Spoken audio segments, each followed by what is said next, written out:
ที่นี่สถานีออนไลน์ของพวกเฮาประชาชนพรรคและกำลังทัพเสรีประชาธิปไตยลาวโดยแม่นข้าพเจ้าสมพรสายเสดลเป็นผู้ดำเนินรายการตามเคยพี่น้องก่อนอื่นหมดก็ขอแสดงความเคารพมายังท่านผู้อาวุโสท่านผู้ทรงคุณวุฒิ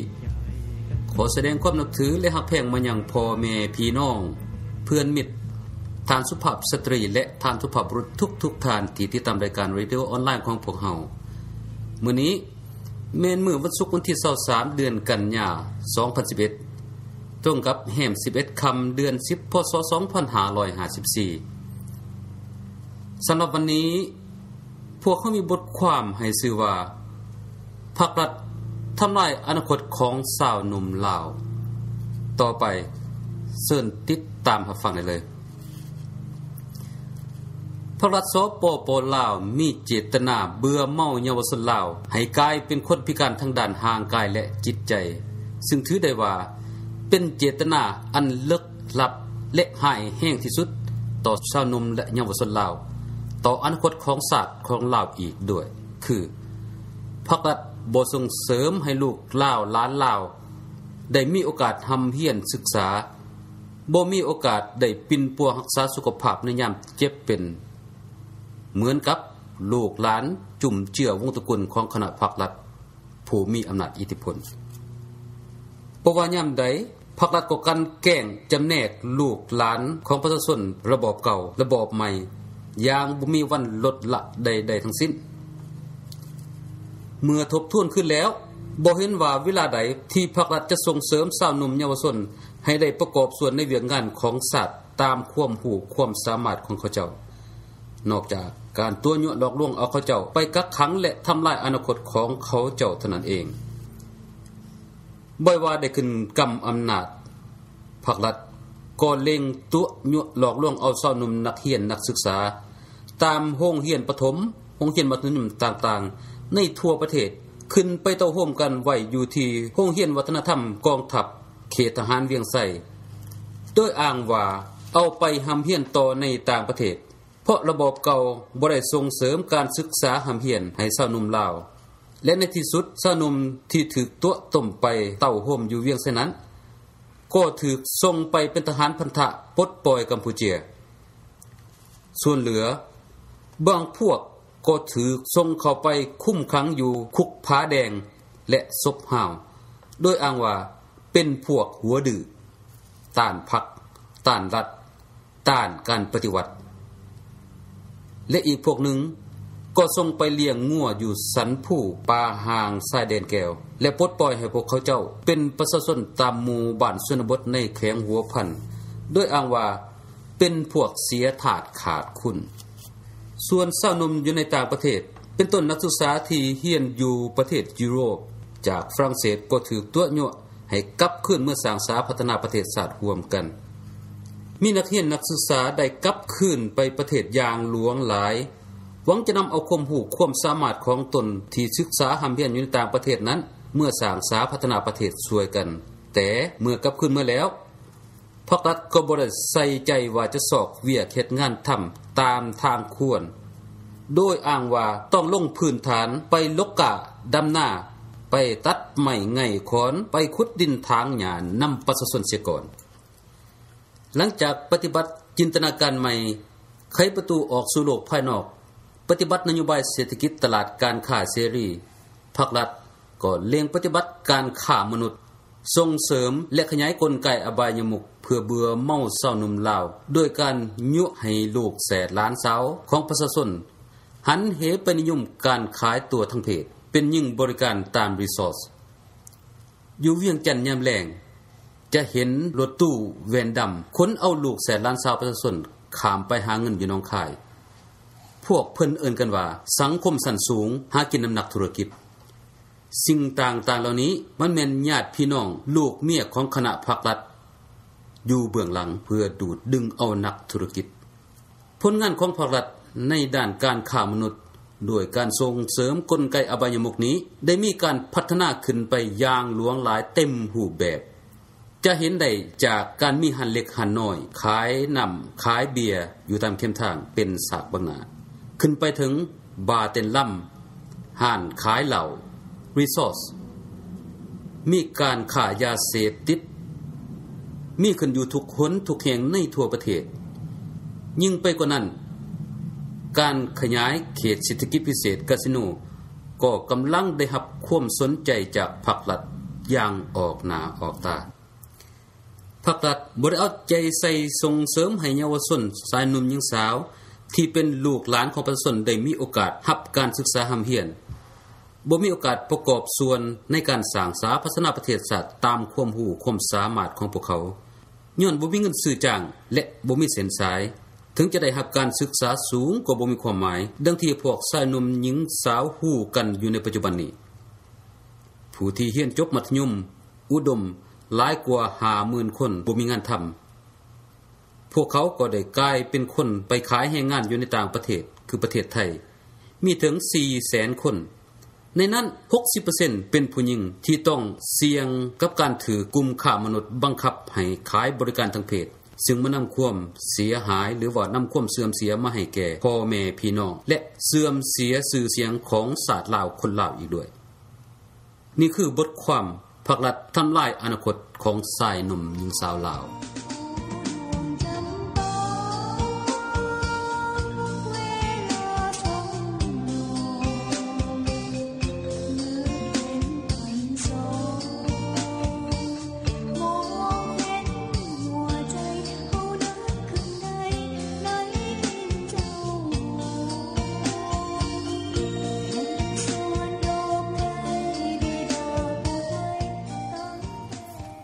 ต่อไปแม่นบทสนทนามาฮอดสุดบทสนทนาก็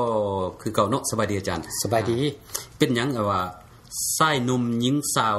ของพี่น้องประชาชนของลาวเนี่ยนะบ่ได้มีการศึกษาหำเฮียนและบ่ได้เป็นผู้ที่ดีและบ่มีเวียกเฮ็ดงานทำคือลูกหลานของคณะพรรคและผู้มีอิทธิพลอันอาจารย์อธิบายให้พี่น้องเฮาได้ยินนำกันมาดูอันนี้มันก็มีหลายเหตุผลคันเฮาเบิ่งในความเป็นจริงว่าซั่นเถาะตามที่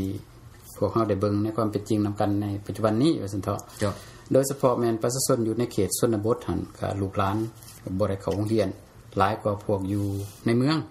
ก็ย้อนว่าบ่มีโรงเรียนบ่มีครูสอนเพียงพอเห็นบ่แล้วก็นอกจากนั้นอีกประชาชนหั่นทุกข์ยากแล้วก็อาศัยแรงงานของลูกของหลานหั่นช่วยไปสอบอยู่หากินแล้วก็อันที่3หั่นก็แม่นว่าย้อนบ่มีเงินใช้ค่าโรงเรียนซื้อปึ้มซื้อซอพอทุกอย่างก็ต้องได้จ่ายเอาหมดโรงเรียนนี่ก็ต้องได้จ่ายถ้าบ่มีเงินแล้วก็แปลว่าบ่ได้เข้าโรงเรียนเห็นบ่จ้าๆแต่อันสำคัญที่สุดก็แม่นย้อนการบริหารประเทศชาติแบบเผด็จการปักเดียวของภาครัฐนั่นแหละเห็นบ่ภาครัฐถือว่าประชาชนชาวนากรรมกรนี่เป็นผู้ออกแรงงานตามคำสั่งของภาครัฐเผด็จการหันถือว่าเป็นคนชั้นต่ำว่าซั่นเถาะครับส่วนว่าคณะภาครัฐหันเป็นชั้นคนชั้นสูงจะมีอำนาจปกครองบริหารประเทศชาติทุกอย่าง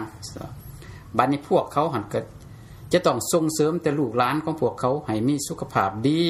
เห็นว่าได้อยู่ดีกินดีได้รับการศึกษาได้เฮ็ดเวียกงานอันดีเพื่อสืบต่ออำนาจจากพ่อแม่ของพวกเขาที่ได้อำนาจมาแล้วนะเห็นบ่และสำหรับลูกหลานของประชาชนนั้นภาครัฐก็กันแกล้งบ่ให้มีโอกาสได้เข้าถึงแหล่งพัฒนาชีวิตในทางกงและทางออกจะเห็นว่าด้วยทางกงนี่ก็แม่นว่าบ่ให้มีโรงเรียนนี่แหละเห็นบ่สร้างสาพัฒนาให้มีโรงเรียนให้เป็นบ่อนที่อันเฮ็ดดึงดูดนักเรียนให้อยากเข้าโรงเรียนบ่อันนั้นอันนี้บ่มีเลยเห็นบ่โรงเรียนก็เปเพ่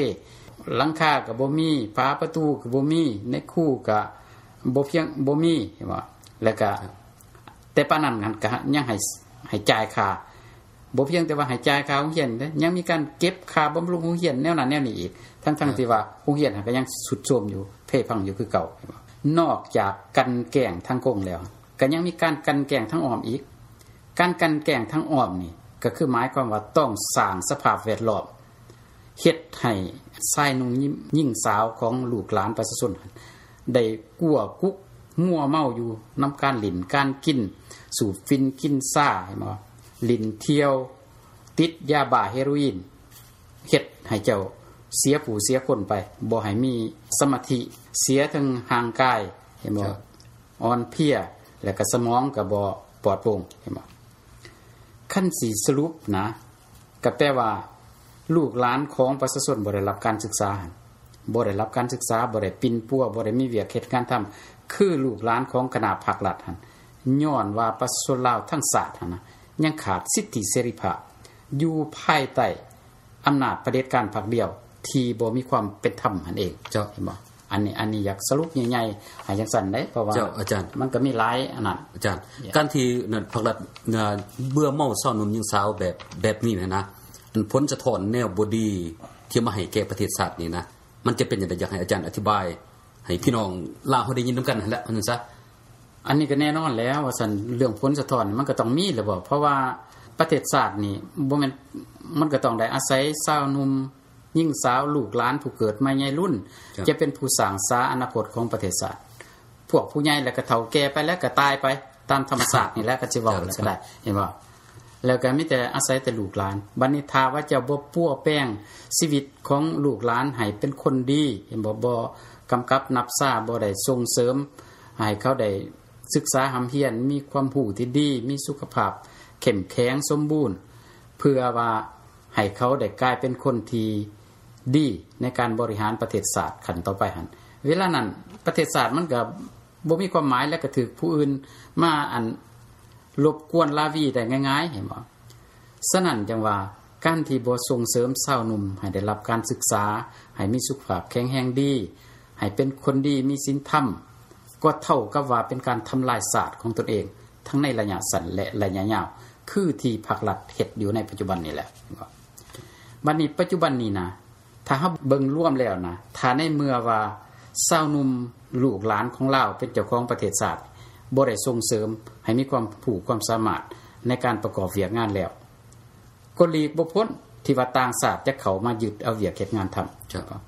บัดนี้ผลเสียหายมันก็นอกจากว่าเขามาญาติเฮ็ดเวียกเฮ็ดงานทำอยู่แล้วเงินตราของเจ้าแทนที่ว่าจะตกอยู่ในประเทศของเจ้าเขาก็ขนออกไปบ่เพียงแต่เท่านั้นอันอื่นอีกที่ว่าเขาเห็นเขาต้องการเขาก็ขนออกไปครับแล้ว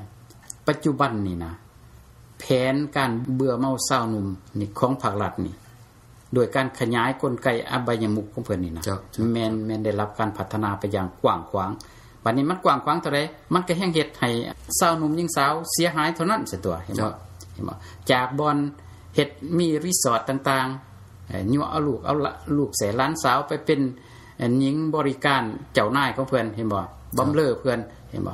แล้วก็มีรถตู้แวนดัมใส่ลูกแสนล้านสาวความครัวมิตรภาพไปบำเรอนักธุรกิจบางคนเขาว่าลักพาตัวลูกแสนล้านสาวเข้าไปก็มีเด้ก็มีเป็นการลักพาตัวเห็นบ่แล้วก็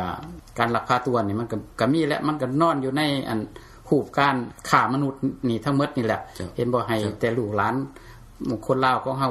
นี่แหละเป็นแพะระบาปเห็นบ่เป็นผู้ที่เสียหายเห็นบ่เด็กน้อยได้กลายเป็นผู้ติดเหล้าเมายาอีหยังไปหมดเห็นบ่ฉะนั้นจังว่าเฮ็ดให้เสียหีดของประเพณีของลาวของพวกเฮาปัจจุบันนี้ก็สาวหนุ่มหญิงสาวที่ไปสอกหาเฮ็ดเวียกอยู่เมืองไทยหั่นนะบ่ต่ำกว่า 400,000 คน60สดหวยกลายเป็นแม่หญิงและบัดนี้ก็มีโอกาสที่จะถืออันกลุ่มค้ามนุษย์หันบีบหัดให้ขายตัวทางเพศยึดพื้นที่ทั่วประเทศไทยอันนี้นี่ก็เป็นการทำลายเกียรติศักดิ์ศรีของศาสตร์ของพวกเฮาเจ้าอาจารย์อันน่ะในระยะนึงก็ได้ยินพวกทั้งภาครัฐเพิ่นเว้าอยู่นะว่าพวกเพิ่นมีแผนบุกทะลุสร้างทรัพยากรมนุษย์ว่าซั่นเด้เพิ่นก็ได้ประกาศว่าจะขยายโรงเรียนบ่แล้วก็จะปฏิรูปการศึกษาต่อไปแล้วว่าซะเพื่อให้สนุนหญิงสาวได้มีการทำเรียนที่ดีซั่นมันก็สิดีเลยติบ่หรือว่าแนวใดอันนี้นี่นะอยากเว้าเร่งรัดตัดตอนซะบ่อยากบรรยายหลายเห็นบ่เพราะว่าอันปัญหาอันนี้นี่มันก็ยืนอยู่มาฮอด36ปีแล้วเห็นบ่อยากให้เข้าใจว่าการที่ประชาชนบ่มีข้าวกินเดี๋ยวนี้นี่นะเห็นบ่มีความทุกข์ยากทุกจิตทุกใจ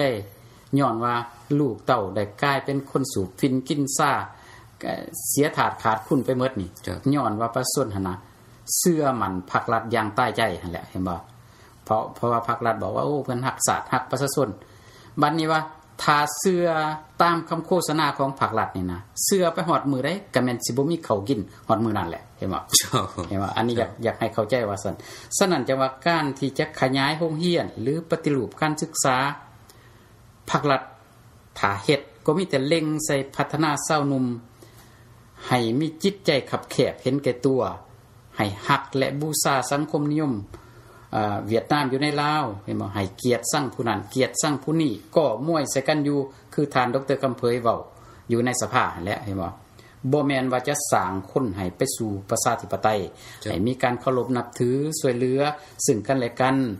ให้เยาวชนลาวของเฮานี่เป็นคนเก่งในด้านวิชาการเป็นคนดีมีศีลธรรม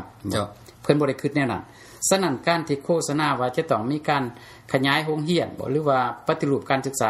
มันก็บ่มีความหมายหยังสำหรับประเทศชาติเด้ฉะนั้นนี่นะพรรครัฐจะเว้าว่าขึ้นมาหั่นน่ะก็ล้วนแล้วแต่โฆษณาส่วนเสือปลอบใจประชาชนผู้ที่บ่มีทางเลือกและหลอกลวงสากลเพื่อขอเอาการช่วยเหลือมาเข้าทงเท่านั้นเองแหละถ้าผู้ใดยังหลงก้นเสือความตัวยั่วหลอกลวงของพรรครัฐอยู่ก็แม่นการแล่นตามเกมของพรรครัฐอย่างบ่มีวันสิ้นสุดใดจักเทื่อเห็นบ่และปัญหานี้ก็แก้บ่ได้อยากให้คำเห็นสั้นๆจังซี่ล่ะเด้36 ปีแล้วเด้แต่พรรครัฐขึ้นกับอำนาจมานี่ประชุมสรุปผลงานเทื่อใดก็เว้าจุดดีแล้วก็จุดอ่อนแล้วก็ถอดถอนบทเรียนจังสั่นจังสี่อยู่เห็นบ่เฮ็ดให้ประชาชนนี่ดีใจว่าโอ้ยเพิ่นถอดถอนบทเรียนสิดีแล้วว่าซั่นนี่ต่อไปนี่ว่าซั่นนี่แต่ว่าสุดท้ายคือเก่าบ่มีหยังเปลี่ยนแปลงเห็นบ่แล้วก็อยากขอความเห็นจากอาจารย์เนาะว่าสิเฮ็ดวิธีใดอันนั้นมีการแก้ไขของสาวหนุ่มหญิงสาวลาวเฮานี่นะให้ได้มีการศึกษาห้ามเรียนแล้วก็ให้ได้มีเวียกเฮ็ดการทำเพื่อพัฒนาชีวิตของเขาเจ้าให้ดีขึ้นอยากให้อาจารย์อธิบายให้พี่น้องเขาได้ยินได้ฟังอาจารย์เกี่ยวกับการแก้ไขปัญหานี่นะเฮาก็ต้องแก้ไขปัญหารวมเพราะว่ามันอยู่ในส่วนรวมว่าซั่นเถาะลูกหลานของประชาชนก็ในเมื่อลูกหลานมีปัญหาพ่อแม่ก็เดือดร้อนพ่อแม่ก็ทุกข์ยากเห็นบ่และอันอื่นก็คือกันมันเป็นกงจักรอันเดียวกันฉะนั้นต้องได้แก้ไขร่วมแก้ไขร่วมนี่คือกันก็ว่าพวกเฮานี่ต้องเล็งซุ้มใส่แก้ไขต้นตอของปัญหาคือว่าพร้อมกันต่อสู้ให้พรรครัฐเคารพต่อสิทธิเสรีภาพของประชาชนเพื่อนจะประกาศว่าเพื่อนเป็นสังคมนิยมอันนั้นอันนี้เฮาก็บ่สนขอแต่ว่าเพื่อนเคารพต่อสิทธิเสรีภาพของประชาชนนั้นมันก็ตกไปเห็นบ่แล้วก็ทุกคนต้องเคารพต่อสิทธิเสรีภาพแล้วก็เคารพต่อกฎหมายมีการปกครองที่ดีมีความโปร่งใสและมีประชาธิปไตยให้ประชาชนมีสิทธิเสรีภาพในการเปลี่ยนรัฐบาลของตนให้ประชาชนมีสิทธิเสรีภาพในการรับสมัครเลือกตั้งและเลือกเอาผู้แทนของตนอย่างมีอิสระเสรีให้มีหลายพรรคการเมืองเข้าร่วมการบริหารประเทศชาติเพื่อพร้อมกันสร้างสาประเทศลาวขึ้นใหม่ในปัจจุบันนี้นะการต่อสู้ให้พรรครัฐพร้อมกันต่อสู้ให้พรรครัฐยอมรับผู้การต่อสู้ของประชาชนและก็ออกมาแก้ไขปัญหาศาสตร์ร่วมกันกับพวกเฮาประชาชนพรรคและกำลังทัพเสรีประชาธิปไตยลาวจึงจะแก้ไขปัญหาทุกๆอย่างที่มีอยู่ในปัจจุบันนี้ได้ตราบใดที่พรรครัฐยังบ่เคารพต่อสิทธิเสรีภาพของประชาชนตราบนั้นความบ่ยุติธรรมในสังคมจะมีอยู่ตลอดและการต่อสู้ของประชาชนลาวก็จะนับวันนะคุ้นแห้งและฟดเดือดขึ้นอันนี้เป็นส่วนใหญ่ๆในการแก้ไขปัญหาอยากให้เห็นจังซี่แหละเด้อาจารย์มีหยังก็จะตอบข้อข้องใจของสาวหนุ่มหญิงสาวนะที่กล่าวว่าเป็นย้อนคนลาวหนีไปต่างประเทศจึงเฮ็ดให้พวกเขาเจ้าทุกข์ยากบ่ได้เขาเฮียนอันนี้แล้วก็บ่ได้รับความเป็นธรรมอันนี้อาจารย์มีความเห็นจังได๋อันนั้นสำหรับที่แล้วพวกเฮาก็ได้เว้ากันแล้วเกี่ยวกับปัญหาตัวนี้ได้ตอบอันสาวหนุ่มหญิงสาวที่ส่งขอความเข้ามาว่าเป็นย้อนอันคนลาวที่นี้ไปอยู่ต่างประเทศและจังปาให้พวกเขามีความทุกข์ทรมานย้อนระบอบอันบีบบังคับนั่นแหละว่าซั่นเถาะแต่ว่ามื้อนี้นี่นะเฮาอยากให้ความเข้าใจแก่พวกชายหนุ่มหญิงสาวลูกหลานผู้เกิดมาในรุ่นถึงสาเหตุที่พวกเฮาจะต้องหนีจากประเทศบ่แม่นย้อนความอยากไปของพวกเฮาดอกเห็นบ่และการที่พวกเฮาพากันนี้เสี่ยงชีวิตนี้จากประเทศของตนไปนี่ย้อนชีวิตการเป็นอยู่ภายในประเทศบ่มีความปลอดภัยพรรคประชาชนปฏิวัติลาวที่นิยมเวียดนามหั่นนะได้ใช้อำนาจป ปลายปืนหุ้นแห้งคมเหงประชาชนอย่างให้มนุษยธรรมที่สุดจับกุมคุ้มขังข้าราชการทหารตำรวจโดยอ้างว่าเป็นลูกแหลงตีนมือของจักรพรรดิเห็นบ่เอาไปเข้าศูนย์ดัดสร้างยาวนานเห็นบ่นอกจากนั้นก็สร้างคุกสร้างตารางขึ้นทุกคนทุกแห่งในทั่วประเทศเห็นบ่มีคุกบ้านคุกแสงคุกเมืองคุกแขวงคมคู่ปราบปรามประชาชนผู้ใดที่ว่าเพิ่นบ่เห็นดีแล้วอยากได้เฮือดอยากได้ซ่านของเขาแล้วนาบคู่ให้เขานี้คันเขาบ่นี้เขาบ่โต้นเพิ่นก็จับอ้างว่าเป็นลูกแหลงตีนมือของจักรพรรดิเห็นบ่จับกุมพวกเขาไปทุบตีทรมานสุดแสนหยาบคายป่าเถื่อนที่สุดเห็นบ่มีการจำแนกคนระบอบเก่าคนระบอบใหม่มีการจำแนกกันเห็นบ่พรรคประชาชนปฏิวัติลาวฆ่าคนถิ่มในเวลานั้นอย่างลวงหลายที่สุดฆ่าคนลาวถิ่มเห็นบ่คนตายตามบวกน้ำวังป่าตามหอมภูเขาเห็นบ่ไหลพาน้ำคลองนี่เหม็นสะเอื้อนไปเห็นบ่ถ้าหากแม่นว่าเอามาโฮมไว้บ่อนเดียวหั่นนะการฆ่าคนของพรรคประชาชนปฏิวัติลาวในเวลานั้นบ่ต่ำไปกว่าการฆ่าล้างโคตรอยู่ในประเทศเขมรอีกเห็นบ่ประชาชนได้แตกตื่นเสี่ยงตายหนีไปอยู่ต่างประเทศมี 5-6 แสนคนซึ่งบ่เคยมีมาก่อนในประวัติศาสตร์อันนี้คือสาเหตุที่พวกพ่อแม่อ้ายน้องคนลาวจึงต้นหนีไปอยู่ต่างประเทศและมื้อนี้นี่เฮาบ่มีเวลาหลายและขอเว้าเพียงเท่านี้ก่อนสำหรับวันศุกร์หน้าพวกเฮาจะอธิบายให้ลูกหลานฟังว่าการที่พวกเฮาหนีไปอยู่ต่างประเทศนั้นก็เป็นห่วงเป็นใยพวกลูกพวกหลานพวกพ่อแม่อ้ายน้องของพวกเฮาอยู่ประเทศชาติอยู่ในเมืองลาวของพวกเฮาจึงได้ทำการต่อสู้เฮ็ดการต่อสู้และเทื่อหน้าเฮาจะเว้าให้พวกลูกหลานฟังว่าเฮาต่อสู้อย่างใดเพื่อจะแก้ไขปัญหาของเราและพวกลูกหลานจะต้องประกอบส่วนจังไดจึงจะช่วยกันแก้ปัญหานี้ได้อยากให้จะสำเนียงแล้วได้เจ้าขอขอบใจจังเอาล่ะพี่น้องสำหรับวันนี้สถานีออนไลน์ของพวกเฮาของประชาชนพรรคและกำลังทัพเสรีประชาธิปไตยลาวโดยแม่ข้าพเจ้าสมพรสายเสดอนเป็นผู้ดำเนินรายการก็ขอยุติลงไว้เพียงเท่านี้เนาะเอาไว้วันศุกร์หน้าพบกันใหม่เนาะสบายดี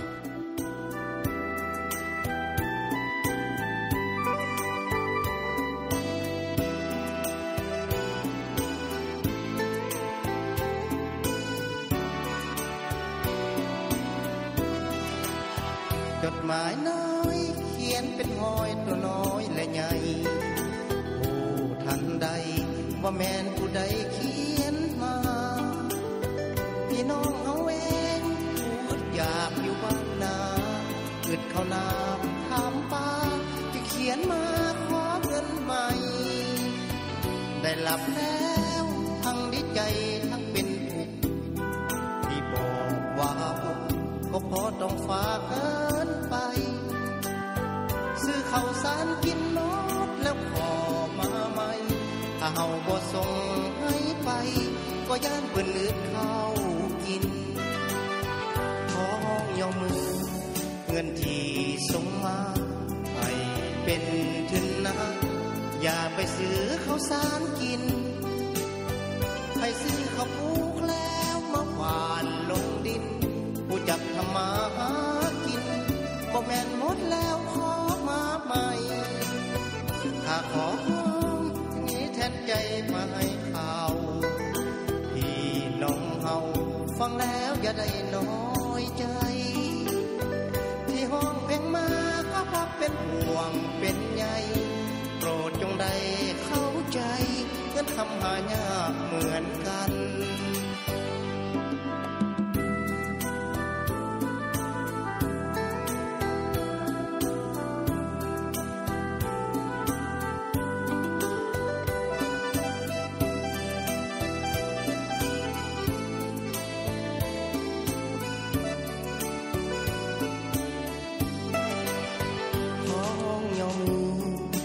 ที่ส่งมาให้เป็นทุนนะอย่าไปซื้อข้าวสารกินให้ซื้อข้าวปลูกแล้วมาหว่านลงดินผู้จักทำมาหากินบ่แม่นหมดแล้วขอมาใหม่ถ ขอเพียงนี้แทนใจมาให้ข่าวพี่น้องเฮาฟังแล้วอย่าได้น้อยใจที่ห้องเพลงมาเป็นห่วงเป็นใยโปรดจงได้เข้าใจเพื่อนคำหายากเหมือนกัน